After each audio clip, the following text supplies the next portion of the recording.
ವೀಕ್ಷಕರೇ, ನಮ್ಮೆಲ್ಲರ ಆತ್ಮಿಕ ಜೀವಿತಕ್ಕೆ ನಿಜ ಬೆಳಕನ್ನು ನೀಡುವ ಸಮಗ್ರ ಸತ್ಯವೇದ ಅಧ್ಯಯನ ಕಾರ್ಯಕ್ರಮಕ್ಕೆ ಪ್ರೀತಿಯ ಸುಸ್ವಾಗತ.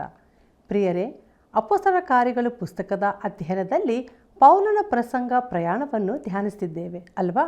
ಒಂದು ಪ್ರಶ್ನೆ ಕೇಳ್ತೇನೆ, ಕ್ಷಣ ಹೊತ್ತಾದರೂ ಜೀವಿತವನ್ನು ಅವಲೋಕನ ಮಾಡಿರುವಿರಾ? ದೇವರಿಂದ ಆರಿಸಲ್ಪಟ್ಟ ಜೀವಿತ ಬಹಳ ಕಷ್ಟ ನಷ್ಟಗಳನ್ನು ದಾಟಿ ಹೋಗಬೇಕಾಗುತ್ತದೆ.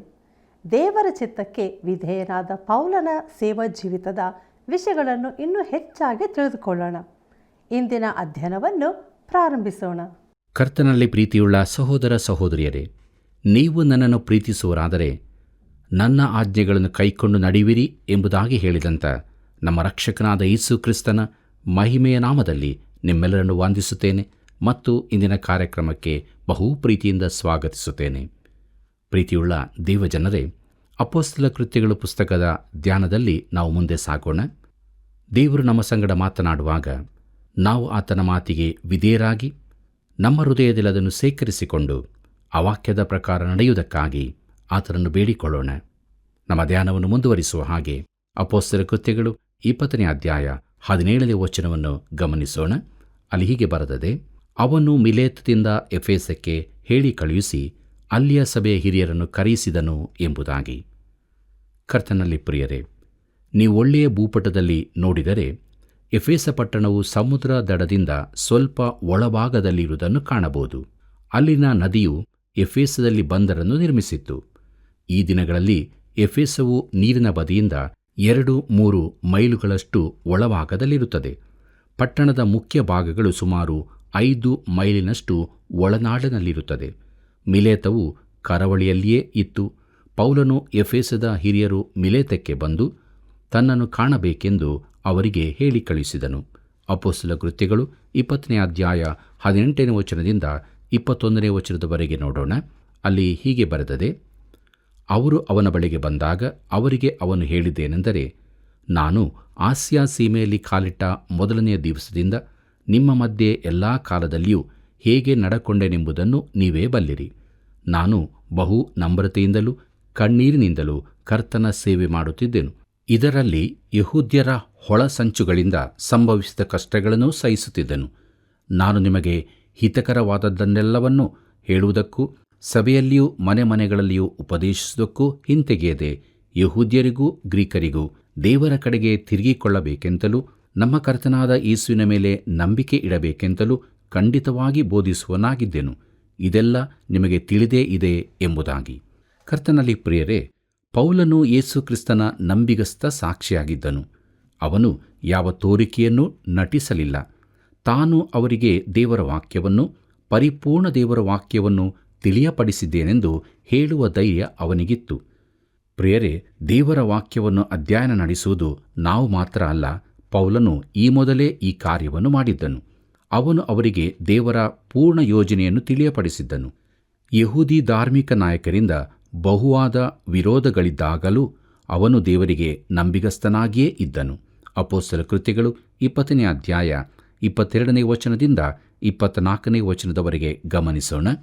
ಇಗೋ, ನಾನು ಈಗ ಆತ್ಮ ನಿರ್ಬಂಧವುಳ್ಳವನಾಗಿ ಯೆರೂಸಲೇಮಿಗೆ ಹೋಗುತ್ತೇನೆ. ಅಲ್ಲಿ ನನಗೆ ಏನು ಸಂಭವಿಸುವುದೋ ನಾನರಿಯೆ. ನಿನಗೆ ಬೇಡಿಗಳು ಸಂಕಟಗಳು ಕಾದುಕೊಂಡಿವೆ ಎಂದು ಪವಿತ್ರಾತ್ಮನು ಎಲ್ಲ ಪಟ್ಟಣಗಳಲ್ಲಿಯೂ ನನಗೆ ಖಂಡಿತವಾಗಿ ಹೇಳುತ್ತಾನೆ. ಇಷ್ಟು ಮಾತ್ರ ಬಲ್ಲೆನು, ಆದರೆ ಪ್ರಾಣವನ್ನು ಉಳಿಸಿಕೊಳ್ಳುವುದೇ ವಿಶೇಷವೆಂದು ನಾನು ಎಣಿಸುವುದಿಲ್ಲ. ದೇವರ ಕೃಪೆಯ ವಿಷಯವಾದ ಸುವಾರ್ತೆಯನ್ನು ಆಸಕ್ತಿಯಿಂದ ಪ್ರಕಟಿಸಬೇಕೆಂಬುದಾಗಿ ಕರ್ತನಾದ ಯೇಸುವಿನಿಂದ ನಾನು ಹೊಂದಿರುವ ಸೇವೆ ಎಂಬ ಓಟವನ್ನು ಕಡೆಗಾಣಿಸುವುದೊಂದೇ ನನ್ನ ಅಪೇಕ್ಷೆ ಎಂಬುದಾಗಿ. ಪ್ರೀತಿಯುಳ್ಳ ಸಹೋದರ ಸಹೋದರಿಯರೇ, ಅನೇಕ ಸತ್ಯವೇದ ಬೋಧಕರು ಇಲ್ಲಿನ ಭಾಗದ ಕುರಿತಾಗಿ ವಿರೋಧಾಭಿಪ್ರಾಯಗಳನ್ನು ಹೊಂದಿರುತ್ತಾರೆ. ಸೇವೆಯಲ್ಲಿ ನನ್ನ ಅನೇಕ ಮಿತ್ರರು, ಅನೇಕ ಸತ್ಯವೇದ ಪಂಡಿತರು ನೆನೆಸುವುದೇನೆಂದರೆ, ಪೌಲನು ಯೆರೂಸಲೇಮಿಗೆ ಹೋಗಬಾರದಾಗಿತ್ತು ಎಂಬುದಾಗಿ. ಅವನು ತಪ್ಪು ಮಾಡಿದನೆಂದು ಅವರು ಭಾವಿಸುತ್ತಾರೆ. ಆದರೆ ಇಲ್ಲಿ ಪೌಲನು ಹೇಳುವ ಸಾಕ್ಷಿಯು ಬಹು ಸ್ಪಷ್ಟವಾಗಿದೆ. ಯೆರೂಸಲೇಮಿಗೆ ಹೋಗುವುದರಲ್ಲಿ ಅವನು ಸಂಪೂರ್ಣವಾಗಿ ದೇವರ ಚಿತ್ತಕ್ಕೆ ಒಳಪಟ್ಟವನಾಗಿದ್ದಾನೆಂದು ನಾನು ನಂಬುತ್ತೇನೆ. ಅವನ ಮಾತಿನ ತಾತ್ಪರ್ಯವೇನೆಂದರೆ, ನಾನು ಯೆರೂಸಲೇಮಿಗೆ ಹೋಗುತ್ತಿದ್ದೇನೆ, ಹೋಗಬೇಕೆಂಬುದಾಗಿ ನನಗೆ ಆತ್ಮನ ನಿರ್ಬಂಧವಿರುತ್ತದೆ. ನಾನು ಹೋದಲ್ಲೆಲ್ಲ ನನಗೆ ಯೆರೂಸಲೇಮಿನಲ್ಲಿ ಬೇಡಿಗಳೂ ಸಂಕಟಗಳೂ ಕಾದಿವೆ ಎಂದು ದೇವರಾತ್ಮನು ತೋರಿಸಿಕೊಡುತ್ತಿದ್ದಾನೆ. ಅಪೊಸ್ತಲ ಕೃತ್ಯಗಳು 16ನೇ ಅಧ್ಯಾಯದಲ್ಲಿ ಆಸ್ಯದಲ್ಲಿ ಅವನು ಪ್ರಸಂಗಿಸದಂತೆ ಪವಿತ್ರಾತ್ಮನು ತಡೆದದಕ್ಕೂ ಇದಕ್ಕೂ ವ್ಯತ್ಯಾಸವಿದೆ. ಅವನು ಯುರೋಪಿಗೆ ಹೋಗುವಂತೆ ದೇವರು ಇತರ ಮಾರ್ಗಗಳನ್ನು ತಡೆದು ನಡೆಸಿದನು. ಆದರೆ ಇಲ್ಲಿ ಅಂತಹ ಯಾವ ತಡೆಯೂ ಇರುವುದಿಲ್ಲ. ಆದರೆ ಅವನು ಯೆರೂಸಲೇಮಿಗೆ ಹೋದಾಗ ಏನನ್ನು ಪ್ರವೇಶಿಸಲಿದ್ದಾನೆಂಬುದನ್ನು ಪವಿತ್ರಾತ್ಮನು ತಿಳಿಸಿಕೊಡುತ್ತಿದ್ದಾನೆ. ತಾನು ಯೆರೂಸಲೇಮಿಗೆ ಹೋದಲ್ಲಿ ತನಗೆ ಹಿಂಸೆಯುಂಟಾಗುತ್ತದೆ ಎಂಬುದನ್ನು ತಾನು ಬಲ್ಲೆನೆಂದು ಪೌಲನು ಹೇಳುತ್ತಾನೆ. ಪ್ರಿಯರೇ, ಅವನು ಹೇಳುತ್ತಾನೆ, ನಾನು ನನ್ನ ಪ್ರಾಣವನ್ನು ಉಳಿಸಿಕೊಳ್ಳಬೇಕೆಂದು ಆಶಿಸುವುದಿಲ್ಲ, ಯೇಸುವಿಗಾಗಿ ಪ್ರಾಣ ಕೊಡುವುದಕ್ಕೂ ನಾನು ಸಿದ್ಧನೇ ಎಂಬುದಾಗಿ. ಕರ್ತನಲ್ಲಿ ಪ್ರಿಯರೇ, ಯೆರೂಸಲೇಮಿನ ಬಡ ಭಕ್ತ ಜನರಿಗೆ ತನ್ನ ಕೈಯಾರೆ ಕಾಣಿಕೆ ಕೊಂಡು ಹೋಗಬೇಕೆಂಬುದು ಅವನ ಇಚ್ಛೆ. ತನ್ನ ಕೊನೆಯ ಮಾತುಗಳಲ್ಲಿ ಪೌಲನು ಬರೆಯುತ್ತಾನೆ, ನಾನು ನನ್ನ ಓಟವನ್ನು ಕೊನೆಗಾಣಿಸಿದ್ದೇನೆ ಎಂಬುದಾಗಿ. ಪ್ರಿಯರೇ, ಪೌಲನು ಅನೇಕ ಸ್ಥಳಗಳನ್ನು ಸಂದರ್ಶಿಸಿದ್ದನು. ಅದರಲ್ಲಿ ಯೆರೂಸಲೇಮು ಕೂಡ ಒಂದಾಗಿದೆ. ಮುಂದಕ್ಕೆ ನಾವು ಅಪೊಸ್ತಲ ಕೃತ್ಯಗಳು 20ನೇ ಅಧ್ಯಾಯ 25ನೇ ವಚನದಿಂದ 27ನೇ ವಚನದವರೆಗೆ ಗಮನಿಸೋಣ. ಅಲ್ಲಿ ಹೀಗೆ ಬರೆದದೆ, ಇಗೋ, ಇಷ್ಟು ದಿವಸ ನಿಮ್ಮಲ್ಲಿ ಸಂಚಾರ ಮಾಡಿ ದೇವರ ರಾಜ್ಯವನ್ನು ಸಾರಿದವನಾದ ನನ್ನ ಮುಖವನ್ನು ಇನ್ನು ಮೇಲೆ ನಿಮ್ಮಲ್ಲಿ ಒಬ್ಬರೂ ಕಾಣುವುದಿಲ್ಲವೆಂದು ಬಲ್ಲೆನು. ಆದ ಕಾರಣ ನಾನು ಇವತ್ತು ಪ್ರಮಾಣವಾಗಿ ಹೇಳುತ್ತೇನೆ, ನಿಮ್ಮಲ್ಲಿ ಯಾರಾದರೂ ನಾಶವಾದರೆ ಅದು ನನ್ನ ದೋಷವಲ್ಲ. ಯಾಕಂದರೆ ಒಂದನ್ನೂ ಮರೆಮಾಡದೆ ದೇವರ ಸಂಕಲ್ಪವನ್ನೆಲ್ಲ ನಿಮಗೆ ತಿಳಿಸಿದೆನು ಎಂಬುದಾಗಿ. ಪ್ರೀತಿಯುಳ್ಳ ಸಹೋದರ ಸಹೋದರಿಯರೇ, ಈ ಜನರನ್ನು ತಾನು ಇನ್ನೆಂದಿಗೂ ನೋಡುವುದಿಲ್ಲವೆಂದು ಪೌಲನು ತಿಳಿದಿದ್ದನು. ತಾನು ಅವರಿಗೆ ದೇವರ ಸಂಕಲ್ಪಗಳನ್ನೆಲ್ಲವನ್ನೂ ತಿಳಿಸಿದ್ದೇನೆಂದು ತಿಳಿದಿದ್ದನು. ದೇವರ ವಾಕ್ಯವನ್ನು ಸಂಪೂರ್ಣವಾಗಿ ಹೇಳುವುದೇ ಅತೀ ಪ್ರಾಮುಖ್ಯವಾದದ್ದೆಂದು ನಾನೂ ಕೂಡ ನಂಬಿದ್ದೇನೆ. ಪೌಲನು ಇದನ್ನೇ ಮಾಡಿದ್ದನು. ಅಪೊಸ್ತಲ ಕೃತ್ಯಗಳು 20ನೇ ಅಧ್ಯಾಯ 28ನೇ ವಚನ ಹೀಗೆ ಹೇಳುತ್ತದೆ, ದೇವರು ಸ್ವರಕ್ತದಿಂದ ಸಂಪಾದಿಸಿಕೊಂಡ ಸಭೆಯನ್ನು ಪರಿಪಾಲಿಸುವುದಕ್ಕಾಗಿ ಪವಿತ್ರಾತ್ಮನು ನಿಮ್ಮನ್ನೇ ಆ ಹಿಂಡಿನಲ್ಲಿ ಅಧ್ಯಕ್ಷರಾಗಿ ಇಟ್ಟಿರುವುದರಿಂದ ನಿಮ್ಮ ವಿಷಯದಲ್ಲಿಯೂ ಎಲ್ಲ ಹಿಂಡಿನ ವಿಚಾರದಲ್ಲೂ ಎಚ್ಚರಿಕೆಯಾಗಿರಿ ಎಂಬುದಾಗಿ. ಕರ್ತನಲ್ಲಿ ಪ್ರಿಯರೇ, ಇದು ಸಭೆಯ ಹಿರಿಯರ ಕರ್ತವ್ಯವಾಗಿದೆ. ಅವರು ಸಭೆಯನ್ನು ಕೇವಲ ನಡೆಸುವುದಲ್ಲದೆ ಸಭೆಗೆ ದೇವರ ವಾಕ್ಯದ ಆಹಾರ ದೊರೆಯುವಂತೆ ಮಾಡಬೇಕು. ಆದರೆ ಈ ದಿವಸಗಳಲ್ಲಿ ಸಭೆಯಲ್ಲಿ ಇಂಥ ಕಾರ್ಯಗಳು ನಡೆಯುವುದಿಲ್ಲ ಎಂಬುದಾಗಿ ನಾವು ಹೇಳಬಹುದು. ಅಪೊಸ್ತಲ ಕೃತ್ಯಗಳು 20ನೇ ಅಧ್ಯಾಯ 29 ಮತ್ತು 30ನೇ ವಚನ ಹೀಗೆ ಹೇಳುತ್ತದೆ, ನಾನು ಹೋದ ಮೇಲೆ ಕ್ರೂರವಾದ ತೋಳಗಳು ನಿಮ್ಮೊಳಗೆ ಬರುವವೆಂದು ನಾನು ಬಲ್ಲೆನು. ಅವು ಹಿಂಡನ್ನು ಕನೀಕರಿಸುವುದಿಲ್ಲ. ಇದಲ್ಲದೆ ನಿಮ್ಮಲ್ಲಿಯೂ ಕೆಲವರು ಎದ್ದು ವ್ಯತ್ಯಾಸ ಬೋಧನೆಗಳನ್ನು ಮಾಡಿ ಯೇಸುವಿನ ಶಿಷ್ಯರನ್ನು ತಮ್ಮ ಹಿಂದೆ ಇಟ್ಟುಕೊಳ್ಳುವರು ಎಂಬುದಾಗಿ. ಪ್ರಿಯ ಸ್ನೇಹಿತನೇ, ಇಂಥ ಸಂಗತಿ ನಡೆದುದನ್ನು ನಾನು ಕಂಡಿದ್ದೇನೆ. ದೇವರ ವಾಕ್ಯ ಕಲಿಸಲ್ಪಟ್ಟ ಸಭೆಯೊಳಗೆ ಸೈತಾನನು ಪ್ರವೇಶಿಸುತ್ತಾನೆ. ಅವನು ನಮ್ಮ ಮಿತ್ರನಲ್ಲ, ನಮ್ಮ ವೈರಿಯಾಗಿದ್ದಾನೆ. ದೇವರ ವಾಕ್ಯದ ಬೋಧನೆಯನ್ನು ನಿಲ್ಲಿಸಬೇಕೆಂಬ ಅವನ ಆಶೆ. ಇಂಥ ಸಂಗತಿ ನಡೆದೀತೆಂದು ಪೌಲನು ಎಫೆಸದವರನ್ನು ಎಚ್ಚರಿಸಿದ್ದನು. ಅವರಿಗೆ ತೊಂದರೆಯನ್ನುಂಟು ಮಾಡುವ ಗೆದ್ದಲ ಹುಳಗಳು ಅವರ ನಡುವೆ ಇದ್ದಾರೆಂದು ಅವರಿಗೆ ಹೇಳಿದ್ದನು. ಅಪೊಸ್ತಲ ಕೃತ್ಯಗಳು 20ನೇ ಅಧ್ಯಾಯ 31 ಮತ್ತು 32ನೇ ವಚನವನ್ನು ಗಮನಿಸಿರಿ. ಅಲ್ಲಿ ನಾವು ಹೀಗೆ ನೋಡುತ್ತೇವೆ, ಆದ ಕಾರಣ ನಾನು ಕಣ್ಣೀರು ಸುರಿಸುತ್ತಾ 3 ವರ್ಷ ಹಗಲಿರುಳು ಎಡೆಬಿಡದೆ ಪ್ರತಿಯೊಬ್ಬನಿಗೆ ಬುದ್ಧಿ ಹೇಳಿದನೆಂದು ನೀವು ಜ್ಞಾಪಕ ಮಾಡಿಕೊಂಡು ಎಚ್ಚರವಾಗಿರಿ. ನಾನೀಗ ನಿಮ್ಮನ್ನು ಕರ್ತನಿಗೂ ಆತನ ಕೃಪಾವಾಕ್ಯಕ್ಕೂ ಒಪ್ಪಿಸಿಕೊಡುತ್ತೇನೆ. ಆತನು ನಿಮ್ಮಲ್ಲಿ ಭಕ್ತಿವೃದ್ಧಿಯನ್ನುಂಟು ಮಾಡುವುದಕ್ಕೂ ಪವಿತ್ರರಾದವರೆಲ್ಲರಲ್ಲಿ ನಿಮಗೆ ಹಕ್ಕನ್ನು ಅನುಗ್ರಹಿಸುವುದಕ್ಕೂ ಶಕ್ತನಾಗಿದ್ದಾನೆ ಎಂಬುದಾಗಿ. ಪ್ರೀತಿಯುಳ್ಳ ದೇವಜನರೇ, ಅವನು ಅವರನ್ನು ದೇವರ ಹಾಗೂ ಆತನ ಕೃಪೆಯ ವಾಕ್ಯಕ್ಕೆ ಒಪ್ಪಿಸಿಕೊಡುತ್ತಿದ್ದಾನೆ. ನಮ್ಮವರನ್ನು ನಾವು ಬೀಳ್ಕೊಡುವಾಗ ನಾವು ಇದನ್ನೇ ಮಾಡಬಹುದು. ಅಪೊಸ್ತಲ ಕೃತ್ಯಗಳು 20ನೇ ಅಧ್ಯಾಯ 33 ಮತ್ತು 34ನೇ ವಚನವನ್ನು ಗಮನಿಸೋಣ. ಅಲ್ಲಿ ನಾವು ಹೀಗೆ ನೋಡುತ್ತೇವೆ, ನಾನು ಯಾರ ಬೆಳ್ಳಿ ಬಂಗಾರವನ್ನಾಗಲಿ ಉಡುಗೆ ತೊಡುಗೆಯನ್ನಾಗಲಿ ಬಯಸಲಿಲ್ಲ. ಈ ಕೈಗಳೇ ಕೆಲಸ ಮಾಡಿ ನನ್ನ ಕೊರತೆಗಳನ್ನು ಜೊತೆಯಲ್ಲಿದ್ದವರ ಕೊರತೆಗಳನ್ನು ನೀಗಿದ್ದನ್ನು ನೀವೇ ಬಲ್ಲಿರಿ ಎಂಬುದಾಗಿ. ಪ್ರೀತಿಯುಳ್ಳ ದೇವಜನರೇ, ಪೌಲನಲ್ಲಿ ಹಣದ ಆಸೆಯೂ ಇರಲಿಲ್ಲ. ತನ್ನ ಹಾಗೂ ತನ್ನ ಜೊತೆಯವರ ಜೀವನ ನಿರ್ವಹಣೆಗಾಗಿ ಅವನು ತಾನೇ ದುಡಿದನು. ಎಷ್ಟು ಒಳ್ಳೆಯ ಮಾದರಿಯ ಜೀವಿತವಲ್ಲವೇ? ಅಪೊಸ್ತಲ ಕೃತ್ಯಗಳು 20ನೇ ಅಧ್ಯಾಯ 35ನೇ ವಚನದಿಂದ 38ನೇ ವಚನದವರೆಗೆ ಗಮನಿಸಿರಿ. ಅಲ್ಲಿ ನಾವು ಹೀಗೆ ನೋಡುತ್ತೇವೆ: ಎಲ್ಲ ವಿಷಯಗಳಲ್ಲಿ ನಾನು ನಿಮಗೆ ಮಾದರಿ ತೋರಿಸಿದ್ದೇನೆ. ನೀವು ಹಾಗೆಯೇ ದುಡಿದು ಬಲವಿಲ್ಲದವರಿಗೆ ಉಪಕಾರ ಮಾಡಬೇಕು ಮತ್ತು ತೆಗೆದುಕೊಳ್ಳುವುದಕ್ಕಿಂತ ಕೊಡುವುದೇ ಹೆಚ್ಚಿನ ಭಾಗ್ಯವೆಂಬುದಾಗಿ ಕರ್ತನಾದ ಯೇಸು ತಾನೇ ಹೇಳಿದ ಮಾತುಗಳನ್ನು ನೆನಪಿನಲ್ಲಿಟ್ಟುಕೊಂಡಿರಬೇಕು ಅಂದನು. ಈ ಮಾತುಗಳನ್ನು ಅವನು ಹೇಳಿದ ಮೇಲೆ ಮೊಣಕಾಲೂರಿಕೊಂಡು ಅವರೆಲ್ಲರ ಸಂಗಡ ಪ್ರಾರ್ಥನೆ ಮಾಡಿದನು. ಆಗ ಅವರೆಲ್ಲರೂ ಬಹಳವಾಗಿ ಅತ್ತರು. ನೀವು ಇನ್ನು ಮೇಲೆ ನನ್ನ ಮುಖವನ್ನು ಕಾಣುವುದಿಲ್ಲವೆಂದು ಪೌಲನು ಹೇಳಿದ ಮಾತಿಗೆ ಅವರು ವಿಶೇಷವಾಗಿ ವ್ಯಥೆಪಟ್ಟು ಅವನ ಕೊರಳನ್ನು ತಬ್ಬಿಕೊಂಡು ಅವನಿಗೆ ಮುದ್ದಿಟ್ಟರು. ಆಮೇಲೆ ಅವರು ಅವನನ್ನು ಹಡಗಿಗೆ ಸಾಗ ಕಳಿಸಿದರು ಎಂಬುದಾಗಿ. ಕರ್ತನಲ್ಲಿ ಪ್ರೀತಿಯುಳ್ಳ ಸಹೋದರ ಸಹೋದರಿಯರೇ, ಪೌಲನಿಗೂ ಎಫೆಸ ಸಭೆಯ ಹಿರಿಯರಿಗೂ ಒಂದು ಹೃದಯ ಸ್ಪರ್ಶಿ ಭೇಟಿಯಾಯಿತು. ಅವರು ಪೌಲನನ್ನು ಪ್ರೀತಿಸಿದರು, ಪೌಲನೂ ಅವರನ್ನು ಪ್ರೀತಿಸಿದ್ದನು. ಅವರಿಂದ ಬೀಳ್ಕೊಡುವುದು ಅವರಿಗೆ ಕಷ್ಟಕರವಾಗಿತ್ತು, ಯಾಕೆಂದರೆ ಇನ್ನೂ ಅವನನ್ನು ನೋಡಲಿಕ್ಕಿಲ್ಲವೆಂದು ಅವರು ತಿಳಿದಿದ್ದರು. ಮನಮುಟ್ಟುವ ವಿದಾಯ ಹೇಳಿದರು. ಪ್ರೀತಿಯುಳ್ಳ ದೇವಜನರೇ, ಇಲ್ಲಿಗೆ ಅಪೊಸ್ತಲ ಕೃತ್ಯಗಳು ಪುಸ್ತಕದ 20ನೇ ಅಧ್ಯಾಯದ ಧ್ಯಾನವನ್ನು ನಾವು ಮಾಡಿ ಮುಗಿಸಿದ್ದೇವೆ. ದೇವರಿಗೆ ಮಹಿಮೆಯಾಗಲಿ. ಮುಂದಕ್ಕೆ ನಾವು ಅಪೊಸ್ತಲ ಕೃತ್ಯಗಳು ಪುಸ್ತಕದ 21ನೇ ಅಧ್ಯಾಯ ಧ್ಯಾನವನ್ನು ಪ್ರಾರಂಭಿಸೋಣ. ಇದರ ಮುಖ್ಯ ಪ್ರಸ್ತಾಪ ಪೌಲನು ಯೆರೂಸಲೇಮಿಗೆ ಹೋಗಿ ಅಲ್ಲಿ ಬಂಧಿಸಲ್ಪಟ್ಟನು ಎಂಬುದಾಗಿ. ಕರ್ತನಲ್ಲಿ ಪ್ರಿಯರೇ, ಪೌಲನು 3 ಸುವಾರ್ತಾ ಪ್ರಸಂಗ ಪ್ರಯಾಣಗಳನ್ನು ಮಾಡಿದ್ದಾನೆ. ಈಗ ಅವನು ಹಿಂತಿರುಗುತ್ತಿದ್ದು, ಒಂದು ರೀತಿಯಲ್ಲಿ ಅವನು ಯೆರೂಸಲೇಮಿಗೆ ತಿರುಗಿ ಬರುವಂಥದ್ದು ಅದ್ಭುತವಾದ ವಿಜಯ ಯಾತ್ರೆಯಂತಿದೆ. ಆದರೆ ದಾರಿಯುದ್ದಕ್ಕೂ ಅವನಿಗೆ ಎಚ್ಚರಿಕೆಯ ಸಂದೇಶಗಳು ದೊರಕುತ್ತಿರುತ್ತವೆ. ಯೆರೂಸಲೇಮಿನಲ್ಲಿ ತನಗೆ ಗಂಡಾಂತರ ಉಂಟೆಂದು ಅವನು ತಿಳಿದಿದ್ದನು. ಪ್ರಿಯರೇ, 20ನೇ ಅಧ್ಯಾಯವು ಮಿಲೇತದಿಂದ ಎಫೆಸದ ಸಭಾ ಹಿರಿಯರೊಂದಿಗೆ ಪೌಲನು ನಡೆಸಿದ ಹೃದಯ ಸ್ಪರ್ಶಿ ಸಂದರ್ಶನದೊಂದಿಗೆ ಕೊನೆಗೊಳ್ಳುತ್ತದೆ.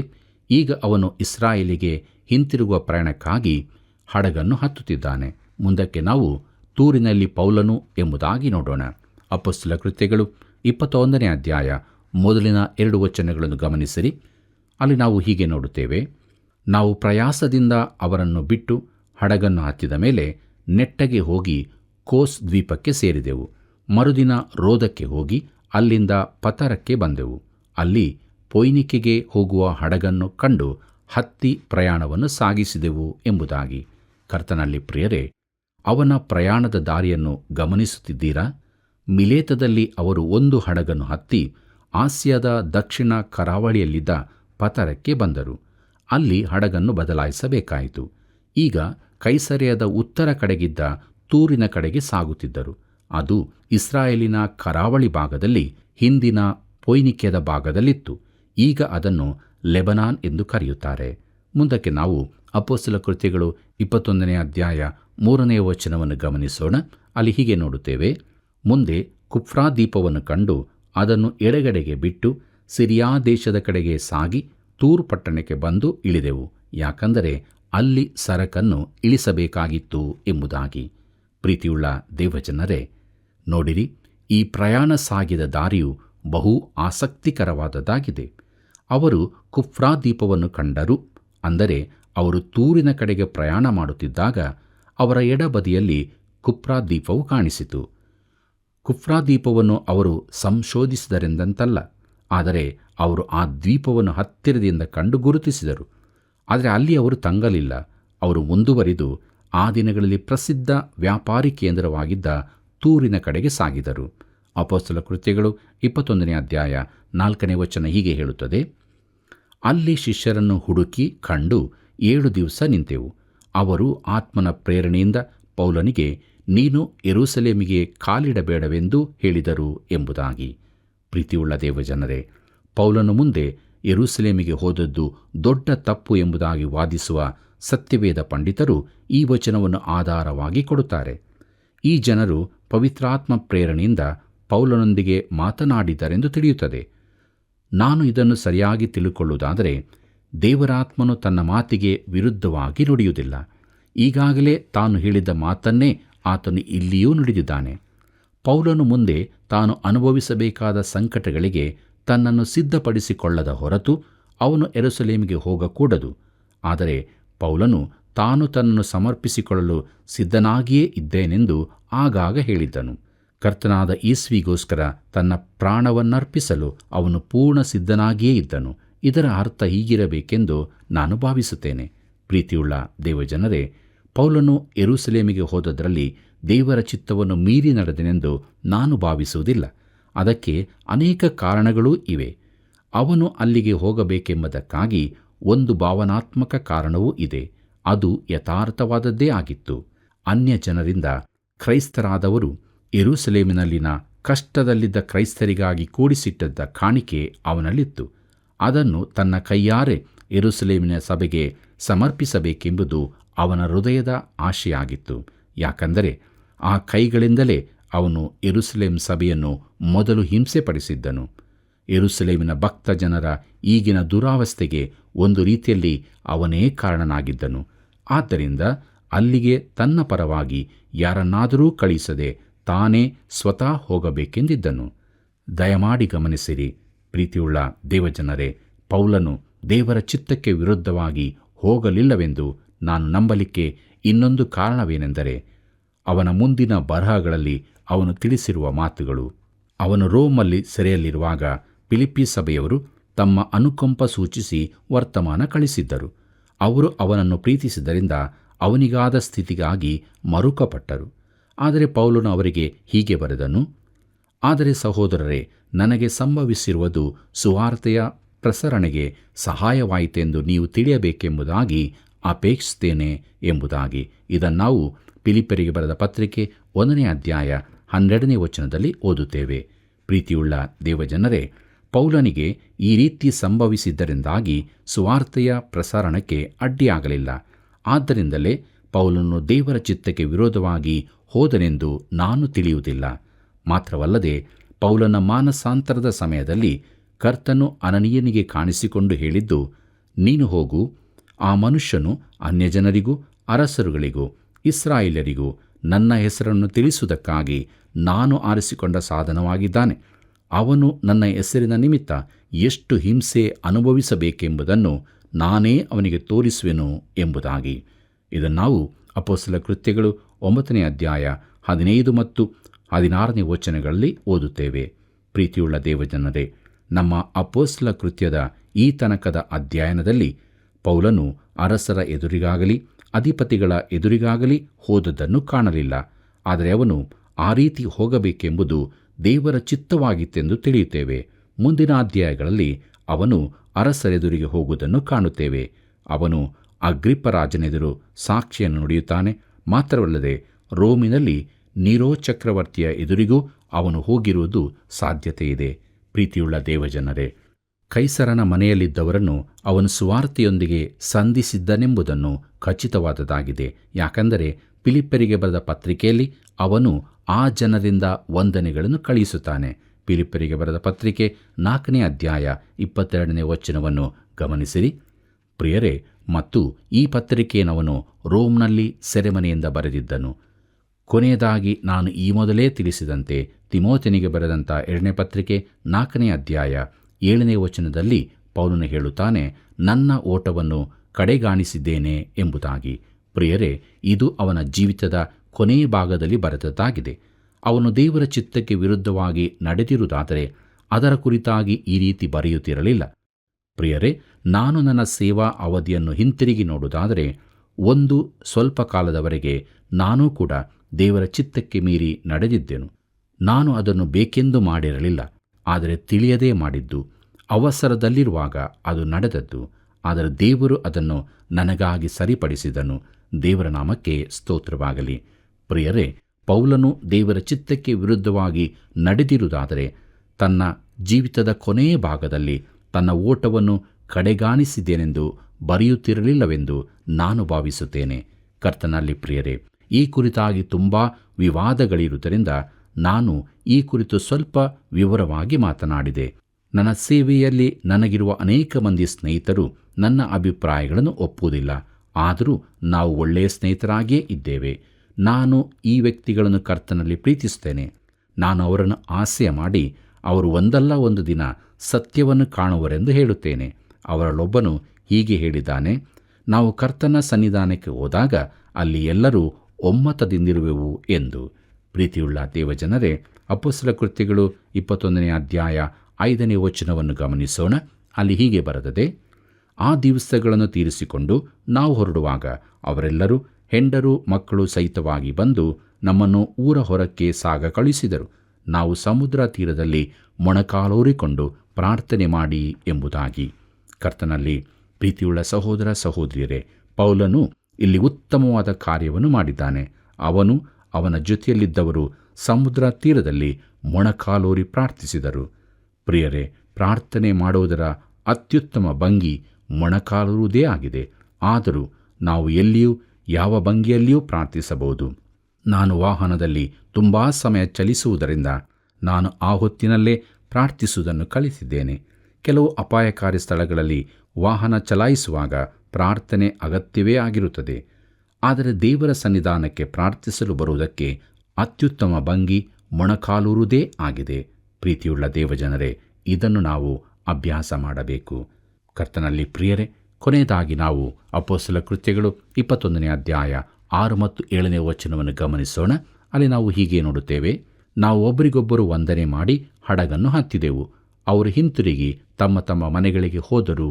ನಾವು ತೂರು ಪಟ್ಟಣದಿಂದ ಹೊರಟು ಪೊತ್ಲೆಮಾಯಕ್ಕೆ ಸೇರಿ ಸಮುದ್ರ ಪ್ರಯಾಣವನ್ನು ಮುಗಿಸಿದೆವು. ಅಲ್ಲಿದ್ದ ಸಹೋದರರನ್ನು ವಂದಿಸಿ ಅವರ ಬಳಿಯಲ್ಲಿ 1 ದಿವಸ ಇದ್ದು ಎಂಬುದಾಗಿ. ಪ್ರೀತಿಯುಳ್ಳ ದೇವಜನರೇ, ಪೌಲನು ಅಲ್ಲಿ ಹೆಚ್ಚು ಸಮಯ ಯಾಕೆ ಉಳಕೊಳ್ಳಲಿಲ್ಲವೆಂದು ನಾನು ಯಾವಾಗಲೂ ಆಶ್ಚರ್ಯಪಡುತ್ತೇನೆ. ಈ ಸ್ಥಳಗಳಲ್ಲಿ ಸೇರಿ ಬಂದ ವಿಶ್ವಾಸಿಗಳ ಸಂಖ್ಯೆಯನ್ನು, ಅವರು ಅವನಿಗೆ ತೋರಿಸಿದ ವಿಶೇಷ ಸತ್ಕಾರ್ಯಗಳನ್ನು ನಾವು ನೋಡುವಾಗ ಆಶ್ಚರ್ಯವಾಗುತ್ತದೆ. ಪ್ರಿಯರೇ, 1ನೇ ಶತಮಾನದ ಕೊನೆಯ ಭಾಗಕ್ಕೆ ಬರುವಾಗ ರೋಮ್ ಸಾಮ್ರಾಜ್ಯದಲ್ಲಿ ಲಕ್ಷಾಂತರ ಮಂದಿ ವಿಶ್ವಾಸಿಗಳಿದ್ದಿರಬಹುದು. ದೇವರಿಗೆ ಮಹಿಮೆಯಾಗಲಿ. ಪ್ರೀತಿಯುಳ್ಳ ಸಹೋದರ ಸಹೋದರಿಯರೇ, ದೇವರ ವಾಕ್ಯವನ್ನು ನಾವು ಧ್ಯಾನಿಸಿದ್ದೇವೆ. ನಮ್ಮ ಜೀವಿತವನ್ನು ದೇವರ ವಾಕ್ಯದ ಬೆಳಕಿನಲ್ಲಿ ತೆರೆದಿಡುವುದಾದರೆ ನಾವು ಯಾವ ರೀತಿಯಲ್ಲಿ ನಂಬಿಕೆಯಲ್ಲಿದ್ದೇವೆ ಎಂಬುದಾಗಿ ಅದು ನಮಗೆ ತಿಳಿಸುತ್ತದೆ. ದೇವರಾತ್ಮನು ನಮ್ಮ ಸಂಗಡ ಮಾತನಾಡಿದ್ದಾನೆ. ನಮ್ಮ ನಂಬಿಕೆಯನ್ನು ಬಲಪಡಿಸಿಕೊಳ್ಳೋಣ. ವಾಕ್ಯ ಭರಿತರಾಗಿ ದೇವರನ್ನು ಪ್ರೀತಿಸುತ್ತಾ ಆತನು ಪ್ರತಿಷ್ಠಿಸಿದಂಥ ಜೀವವುಳ್ಳ ಮಾರ್ಗದಲ್ಲಿ ನಮ್ಮ ಜೀವಿತವನ್ನು ನಾವು ನಡೆಸೋಣ. ಕ್ರಿಸ್ತನ ಹಿಂಬಾಲಕರಾಗಿ ಆತನಿಗೆ ಸಾಕ್ಷಿಗಳಾಗಿ ಭಯಭಕ್ತಿಯ ಜೀವಿತವನ್ನು ನಾವು ಜೀವಿಸೋಣ. ಹೀಗಾಗುವಂತೆ ದೇವರು ತಾನು ನಮಗೆ ಸಹಾಯ ಮಾಡಿ ನಡೆಸಲಿ. ಕರ್ತನ ಕೃಪೆಯು ಸದಾ ನಿಮ್ಮ ಸಂಗಡ ಇರಲಿ. ಪ್ರಿಯರೇ, ಪೌಲನು ಯೇಸು ಕ್ರಿಸ್ತನ ನಂಬಿಗಸ್ತ ಸಾಕ್ಷಿಯಾಗಿದ್ದನು. ದೇವರ ಕೃಪೆಯ ಸುವಾರ್ತೆಯನ್ನು ಆಸಕ್ತಿಯಿಂದ ಪ್ರಕಟಿಸಬೇಕೆಂದು ಅವನ ಬಯಕೆಯಾಗಿತ್ತು. ತನ್ನ ಇಡೀ ಜೀವಿತವನ್ನೇ ದೇವರಿಗಾಗಿ ಸಮರ್ಪಿಸಿಕೊಂಡನು. ಆದ್ದರಿಂದ ಪ್ರಿಯರೇ, ನಾವೆಲ್ಲರೂ ನಮ್ಮ ಜವಾಬ್ದಾರಿ ಸ್ಥಿತಿಗತಿಗಳಲ್ಲಿ ಯೇಸು ಕ್ರಿಸ್ತನ ನಂಬಿಗಸ್ತ ಸಾಕ್ಷಿಗಳಾಗಿ ಮುಂದೆ ನಡೆಯೋಣ. ಅನೇಕರನ್ನು ಕ್ರಿಸ್ತನ ಬಳಿಗೆ ನಡೆಸೋಣ. ಬಂದಿರಿ, ನಾವು ಕಣ್ಗಳನ್ನು ಮುಚ್ಚಿ ಪ್ರಾರ್ಥನೆಯನ್ನು ಮಾಡೋಣ. ಪರಮ ಪ್ರೀತಿಯುಳ್ಳ ನಮ್ಮ ತಂದೆಯಾದ ದೇವರೇ, ಇಷ್ಟು ಒಳ್ಳೆಯ ಸಮಯವನ್ನು ಅನುಗ್ರಹಿಸಿಕೊಟ್ಟಿದ್ದೀಯ, ಅದಕ್ಕಾಗಿ ಸ್ತೋತ್ರ. ಈ ಕಾರ್ಯಕ್ರಮವನ್ನು ವೀಕ್ಷಿಸುತ್ತಿರುವಂಥ ಪ್ರತಿಯೊಬ್ಬ ಸಹೋದರ ಸಹೋದರಿಯನ್ನು, ಬಂಧು ಮಿತ್ರರನ್ನು ಆಶೀರ್ವದಿಸು. ಪ್ರತ್ಯೇಕವಾಗಿ ನಿನ್ನ ಸೇವೆಯನ್ನು ಮಾಡ್ತಿರುವಂಥ ಎಲ್ಲ ಸೇವಕ ಸೇವಕರಿಗಾಗಿಯೂ ದಾಸ ದಾಸಿಯರಿಗಾಗಿಯೂ ನಾವು ಪ್ರಾರ್ಥಿಸ್ತಾ ಇದ್ದೇವೆ. ನಿನ್ನ ಆತ್ಮನ ಸಹಾಯವನ್ನು ಅನುಗ್ರಹಿಸು.